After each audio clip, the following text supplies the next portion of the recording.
நீங்கள் நேற்று பார்த்தீர்கள் என்றால் இந்த கடிதம் தாவேக கூட்டத்திற்கு அனுமதி கேட்டு யாருக்கு எழுதிய கடிதம்? காவல்துறைக்கு எழுதிய கடிதம்.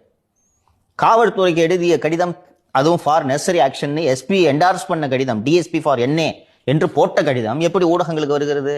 அதுவும் குறிப்பா இந்த திமுக ஜால்ரா பத்திரிகையாளர்கள் அரவிந்த் குணசேகர், லட்சுமி சுப்பிரமணியம், அந்த நிரஞ்சன், இவர்கள் எல்லாம் இதை போட்டு பாருங்கள் 10,000 பேர் தான் வருவார்கள் என்று எழுதி கொடுத்திருக்கிறார்கள்னா அப்போ 20,000 பேர் வந்தாங்கன்னா 20,000 பேர் தூக்கில் போட்டலாமா? அதுக்காக இல்லை ஒரு ஜேர்னலிஸ்டா? உளவுத்துறை இதை கணிச்சிருக்கணும்ல சார்? கண்டிப்பா கணிக்கணும். அதுக்குதாமா உளவுத்துறை, அதுதான் உளவுத்துறை. சோ இவர்கள் இந்த சைடு இதை செய்யறாங்க. இன்னொரு பக்கம் சினிமா இண்டஸ்ட்ரியிலிருந்தே விஜய் அரசியலை விட்டு விலக வேண்டும் என்ற குரல் எழுகிறது. கவனிச்சிங்களா? திமுக அதை சொன்னா தப்பாயிடும்ட்டு இண்டஸ்ட்ரிக்குள்ளேருந்தே பேசணும்னு அந்த நடிகை இந்த கையாடு லோகர் விஜய் அரசியலை விட்டு விலக வேண்டும், ஓவியா விஜயை கைது செய்ய வேண்டும்.